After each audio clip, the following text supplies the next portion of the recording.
The next dish, which I'll prepare, is roast sirloin, simply roasted, allowed to cool, and then I will serve it with beetroots, sour cream, fresh horseradish, and some parsley. Very, very simple, delicious on a summer's evening.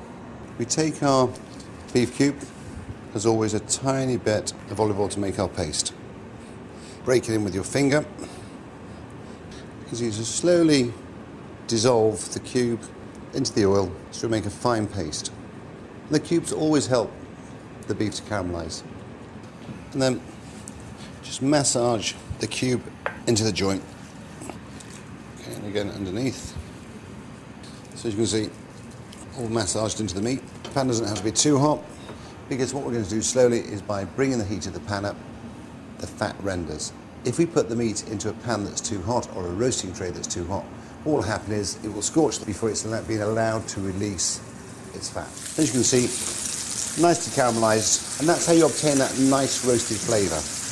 Now if I pop that into the oven, as I say, 35 minutes, 40 minutes, maybe 45 depending on your oven.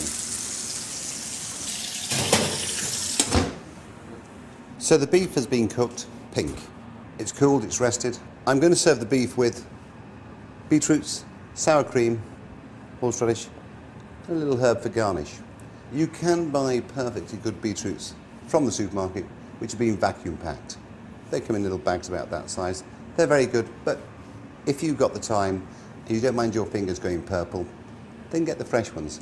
Boil them with their skins on, and when they're cooked, take the skins off, top them and tail them, and you've got perfect beetroots. Okay, so let's carve our beef. As you can see, I'm carving it not too thin, but not too thick. If you've got some of your beef left after Sunday lunch, it's a perfect way of doing it. Or as I said, boiled ham, perfect.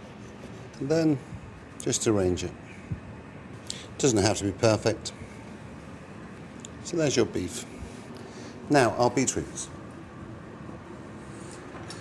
So remember, beetroots aren't perfect. If I'm honest, I like whole beetroots. I like something rather substantial.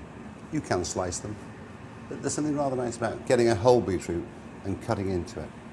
And then we take the sour cream and just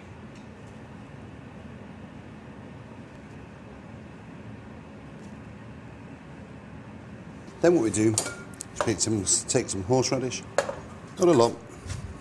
This is fresh horseradish which I've peeled already. Fresh horseradish, beetroot and sour cream is delicious. Taking into consideration it's very, very strong, so you don't need much. And then just to finish it, a little herb on top.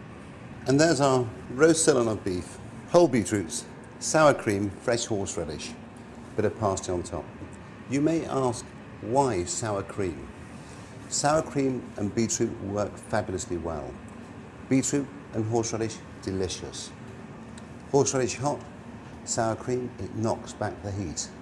But if you think about it, sour cream, horseradish, it's like the most delicious creamed horseradish.